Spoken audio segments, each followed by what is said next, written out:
Hi, it's Richard Moore from Racing Profits Guides, and we're up here at James Gibbons' yard, and we've just bumped into Freddie Tylicki, so we thought we'd have a chat with Freddie, a bit about himself and also the courses he rides around the country. We'll have a look at some of the all-weather courses, and then we'll go on to a couple of turf courses as well. All right, Freddie, how are you doing? Very well, thanks for having me. No problem at all. So let's talk a bit about your history, Freddie. What brought you into racing? I was born into it. My father was a multiple champion jockey in Germany. All right. So from a young age I knew what the game was all about and how hard it can be, and lifestyle wise, and you know, from a young age I knew I was going to be a jockey, so I always worked towards it. Yeah. And where did you start your training? Started training in Ireland with Dermot Weld. I spent 3 years there, served a couple of years of my apprenticeship with him, but I also done my school at the same time.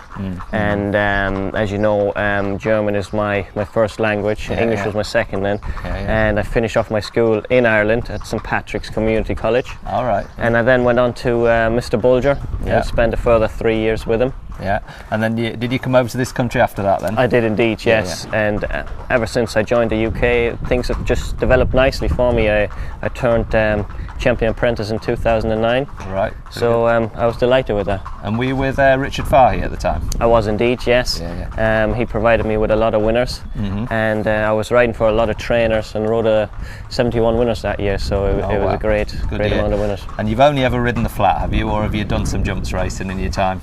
No, just on the flat. Just on the flat. And you obviously now you ride for a variety of trainers. Who are some of the trainers you ride for now? Yeah, I've got good contacts up north and down south, and I do a lot of travelling. You know, I ride all over the country. I've been kept very busy. My agent Richard Hale does a great job for me. So I'm delighted with the way things are going for me this year. And who are the main trainers that you'd ride for at the moment then? I ride a lot for John Jenkins, get a few rides of Clive Britton and that, and from there on, you know, I've got a variety of trainers I ride for. So you don't mind being freelance then and riding for a few people? No, for me it's a good position to be in at the moment. I'm available to everyone that wants me, and obviously to the trainers that provide me with the most winners, you know. Brilliant. Okay, Freddie, let's talk a bit about turf courses, Pontefract particularly. Obviously a very big course, 2 mile circuit. Yes, I love all the turf tracks in Britain really. I wouldn't count myself as an all-weather jockey. No. But Pontefract is a great place. What you tend to find at Pontefract is whoever is under rail usually has a big advantage. Very undulating, is it? It's very undulating. There's a lot of ups and downs there.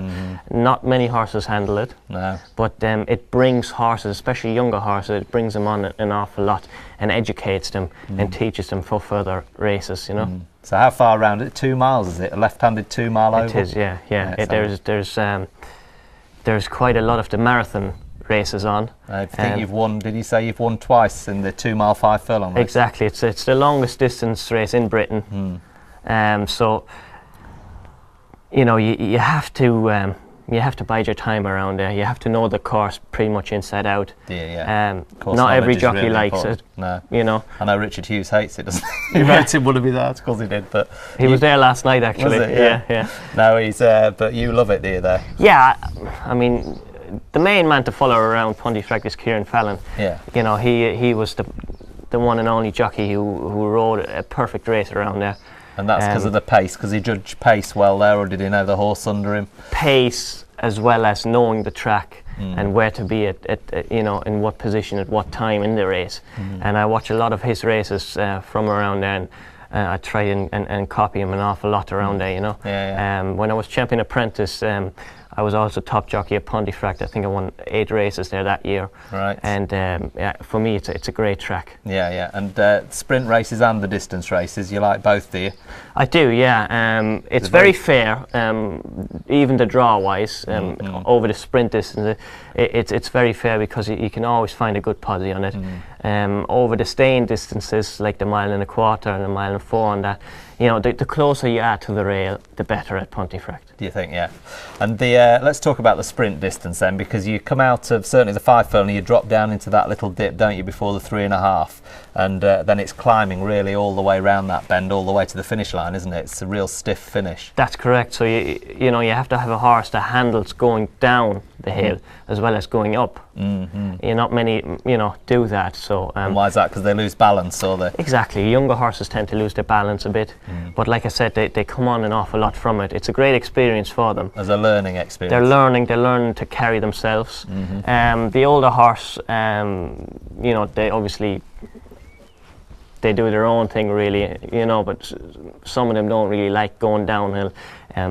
If they don't have the best of legs in the world, then they obviously feel the ground shifting underneath them, so they don't tend to let themselves down an awful lot. No. But if you hit the rising ground, then that's when they start letting themselves down again, and so you can make up an awful lot of ground in a quick period of time, And it's quite a sweeping bend into that home straight, isn't it there? How long's the home straight? They're about 2.5, is it? 2.5 furlongs? I'd say about 2, yeah. Yeah. And so you're rising all the way to the finish line. So what sort of position are you looking for as you come round that bend? Are you trying to be sort of a bit out from the rail, or do you hug tight to the rail?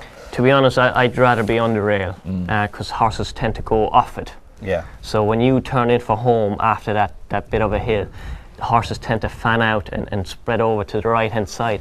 So if you're brave enough as a jockey, you should find a bit of room always on the rail. On the rail, yeah. Because they do come down the centre there, don't they, when they finish the races? Yeah. It's basically because it is a tight bend. You wouldn't realise it looking at it from the TV angle, but if you actually go down there and walk it yourself, then you would actually realise that it's quite tight. So it is, yeah. Horses tend to spread out to find a clear run. And the 6 furlongs is a bit further down that straight. It's got a slight rise, has it, before you get to the 5 furlong start. So the 6 again, is that favours a low draw, or would you say it's fairly fair? It's fairly fair, but again, it does favour a low draw, especially when you're quick away. But it is fairly fair. You can always find a good posse around there. Good. And races are won pretty much just before you turn in for home. But obviously, if you can't get a run before that, then if you have a bit of luck in running afterwards up the home straight and horses spread out, that's when sometimes races are won around there as well. And you say the younger horses, so 2-year-olds, how do they fare around there? Is it a real learning curve, or does some naturally take to that? Exactly. Some of them naturally take to it, others don't, but it just educates a younger horse very well, because like we said, it is up and down, so they have to carry themselves and balance themselves, because as a jockey there isn't an awful lot you can do at the time for them. They either take to it or they don't, and you just nurse them through it. So things are happening quite quickly around Pontefract as well.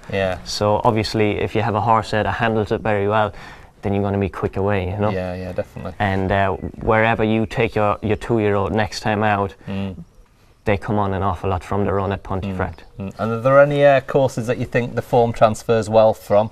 Or, because a lot of people say Beverley transfers very well to Pontefract. Are there any other courses you can think of that you ride that's pretty similar, so you think, well, he'll do well at Pontefract? Or? Well, up north you'd obviously have Carlisle, which is up and down an awful lot.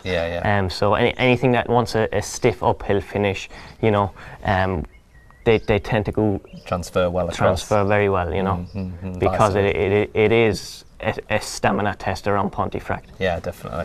And talking of the stamina, the longer races, the mile and obviously the mile 2 and the mile 4, they're all on the back straight there, the lowest part of the track. They all seem to have a fairly decent furlong before you come to a bend, though.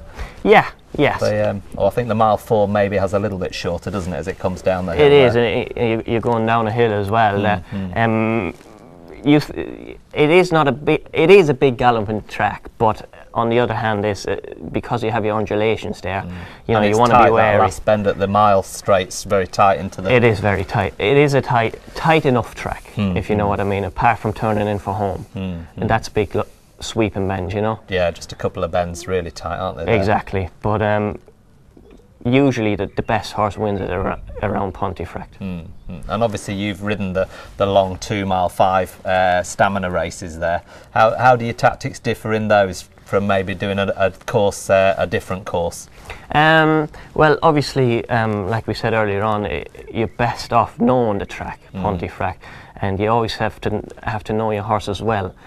So for a jockey, you want to judge how much you have got left underneath you, which sometimes is not as easy as you think. But you always have to harder with an uphill finish, I suppose, is it? Exactly. You know, you always have to judge how much you have left in the tank, because it does get down to stamina. And do you find there's certain horses that go well at Pontefract that go back there? So is it another horses for courses track where if you've done well there once? Definitely. I'd find that some horses, they just appreciate a little bit of a different type of race because of your undulations and that. Some of them love it, others don't.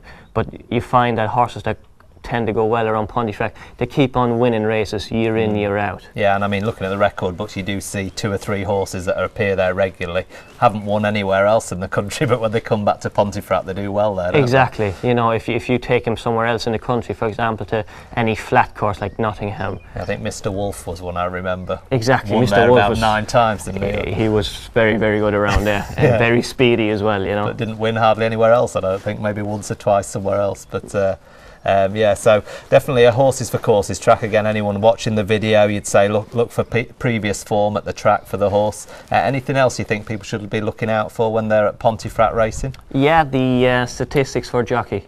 Right. Because a combination of a horse that goes around Pontefract quite well and a jockey that rides it quite well, that's usually a winning combination. Yeah, definitely.